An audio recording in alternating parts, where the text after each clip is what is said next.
Shaktipuram, South India's biggest 200 acres township in Coimbatore. Premium commercial and residential plots. Book your next holiday at Grand Royal Tours.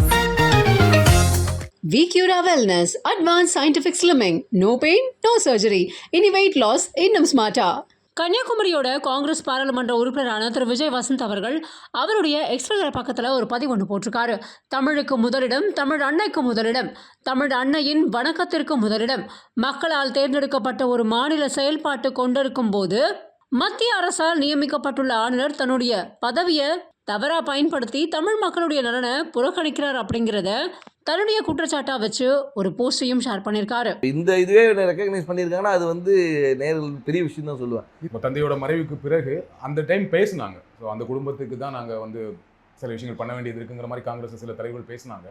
So எளிமையாக நடந்துருச்சு அவங்களுக்கு இந்த seat வந்தது இல்லை அப்படின்னு நம்ம சொல்ல முடியாது. ஏன்னா வந்து அதாவது அப்பாவோடைய தொண்டு காங்கிரஸ் கட்சிக்கு பார்த்தீங்கன்னா வந்து ஈடு கொடுக்க முடியாத ஒரு தொண்டு.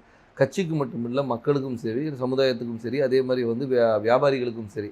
ஸோ அவங்களோட ஜேர்னி வந்து ஒரு பெரிய ஜேர்னி. அவங்களுடைய கனவு ஃபுல்ஃபில் ஆனது 2019 ஒரு எம்பி ஆகி அவங்களுடைய அந்த டேர்மை முடிக்க முடியாமல் அவங்க வந்து கொரோனாவால் பாதிக்கப்பட்டு இறந்துட்டாங்க. இதில் வந்து என்னென்னா வந்து அந்த டைமில் தான் வந்து எனக்கு வந்து அப்பாவோட கனவுகளை நிஜமாக்கணும். ஏன்னா அது வரைக்கும் இருக்கும்போது நம்ம ஒரு ஃப்ரண்ட் ரன்னராக இல்லவே இல்லை. நான் வந்து அரசியல்னாலும் அப்பா கூட ஈடுபாட்டில் இருந்தேன். நான் ஃபஸ்ட்டு அப்பா மேயர் எலெக்ஷன்லேருந்து கேம்பெயின்ஸ் போயிருக்கேன். அப்போ காலேஜ் ஸ்டூடெண்ட் நான்.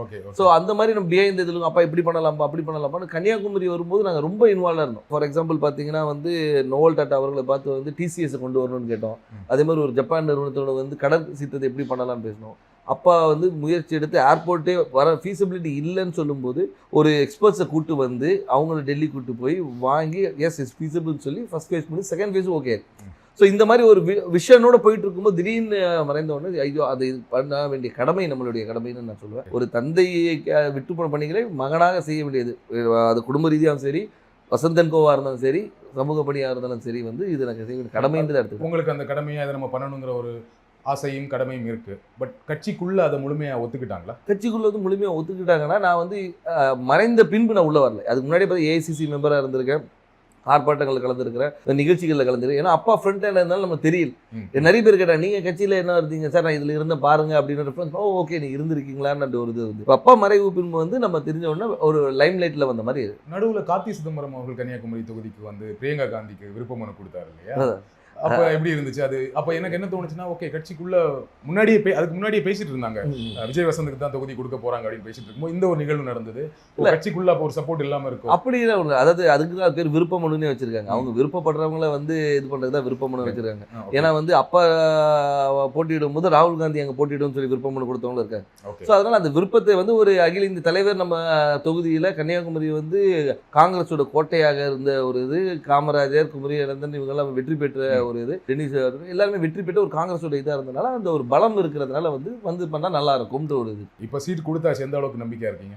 ரொம்ப நம்பிக்கையா இருக்கு. மக்கள் என்ன ரெஸ்பான்ஸ் சொல்றாங்க? மக்கள் ரெஸ்பான்ஸ் ரொம்ப நல்லா இருக்கு, ரொம்ப நல்லா இருக்கு. அதே மாதிரி என்னன்னா வந்து ஆதரவும், அதாவது வந்து முதற்கண் வந்து கட்சியோடைய ஸ்ட்ரென்த்தும் இந்த எங்களுடைய கூட்டணியோடைய பலமும், அதுபோல் அப்பா விட்டு சென்ற பணிகளும், அதுபோல் ராகுல் காந்தி அவர்களுடைய வருகை, அது வந்து அந்த கரெக்டாக அந்த மார்ச் 1 வந்தது வந்து ஒரு பெரிய எழுச்சியை கொடுத்தது. எங்கள் தொண்டர்கள் மத்தியிலும் சரி, பொதுமக்கள் மத்தியிலும் ஓகே நம்ம ஊர் வந்திருக்காங்க, அவர் பண்ண, அதாவது ஒரு தலைவராக வராமல் ஒரு தொண்டனாகவும் சராசரி மனிதனாக வந்தார். இப்போ நீங்கள் வந்து எல்லா தலைவரும் வராங்க, மீட்டிங் போகிறாங்க. அப்படி இல்லாமல் ரோட்டில் ஒரு டீ கடையில் நின்று ஒரு பையனை கூப்பிட்டு பேசி அவங்ககிட்ட ரன்னிங் இன்ட்ரெஸ்ட் இல்லைன்னா ஷூஸ் இருக்கா, இல்லைன்னா ஷூஸ் வாங்கி கொடுத்து அனுப்புகிறேன். ஸோ இந்த மாதிரி ஒரு இதுக்கு பர்சனல் கனெக்ட், திடீர்னு போய்ட்டு ஸ்கூலில் போய் தண்டனை எடுக்கிறாரு, இன்ட்ராக்ட் பண்ணுற ஸ்டூடெண்ட்ஸோட. அதே மாதிரி பார்த்தா இது முந்தின இதில் பார்த்தா நெசவாளிகளும் சரி, விவசாயிகள் இன்ட்ராக்ஷன், மீனவர், அந்த மாதிரி எல்லாரோட கனெக்ட் பண்ணும்போது வந்து நம்மளோட ஒருத்தர் அவர் அப்படின்ற ஒரு அஃபினிட்டி வருது. அது போக மட்டும் இல்லாமல் இப்போ ஆளுகின்ற பிஜேபி அரசு மீது உள்ள எதிர்ப்பும் அதிருப்தியும் கூட ஒரு பெரிய பலமாக இருக்கும். கன்னியாகுமரியில் பிஜேபிக்கு கொஞ்சம் ஸ்ட்ராங் இல்லையா?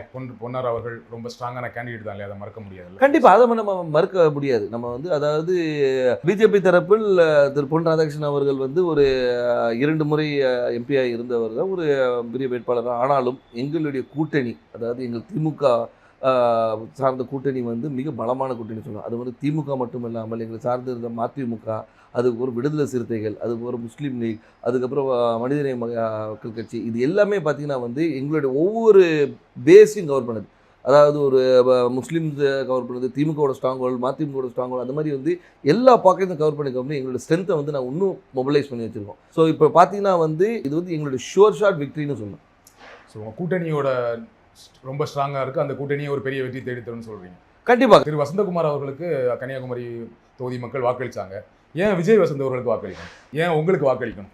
அதான் வசந்தகுமார் அவர்களுக்கு வாக்களித்தனால விஜய் வசந்துக்கு வாக்களிக்கணும்னு நான் சொல்ல வரல. ஆனால் ஒரு காங்கிரஸ் வேட்பாளராகவும் அதே மட்டுமல்ல வசந்தகுமார் அவர்கள் வந்து இந்த மக்களுக்கும் கன்னியாகுமரி மக்களுக்கும் பல துண்டுகளை செஞ்சுருக்காங்க. அது விட்டு போன பணிகளை வந்து அவர் மகன் செய்வார் என்ற ஒரு நம்பிக்கை அவங்களுக்கு இருக்குது. அது மட்டும் இல்லாமல் வந்து நான் வந்து ஒரு வாரிசாக வந்து நேராக போயிட்டு வந்து நான் நேராக டெல்லியில் இங்கேயும் போய் வரல.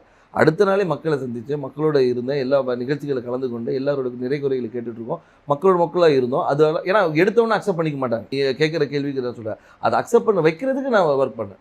ஸோ அதனால் வந்து அப்பாவுடைய இடத்தை வந்து மகன் வந்து நிரப்பார் என்ற நம்பிக்கையை அவங்களுக்கு கொடுத்தேன். அந்த நம்பிக்கையை வந்து எல்லார் மேலேயும் பெருசாகவே இருக்குது. அதனால் வெற்றி வாய்ப்பு ரொம்ப நல்லா இருக்குது. குமரி மாவட்டத்தில் வரீங்க, ரொம்ப படித்த மாவட்டம், ஆனால் அங்கே நிறைய பிரச்சனைகளும் இருக்குது. அதை கரெக்டாக ஐடென்டிஃபை பண்ணியிருக்கீங்களா? என்னென்ன திட்டங்கள் வச்சுருக்கீங்க? கண்டிப்பாக. அதாவது வந்து நீங்கள் கன்னியாகுமரியை பொறுத்த வரைக்கும் பார்த்தீங்கன்னா வந்து இந்த மிக்ஸ் ஆஃப் ஆல்னு சொல்லலாம். அதாவது கடல் இருக்குது, மலை இருக்குது, எல்லாமே இருக்குது. அதனால் வந்து மக்களுடைய தேவைகளும் அவங்களுடைய இதுவும் நிறைய வேறுபாடுகள் இருக்குது.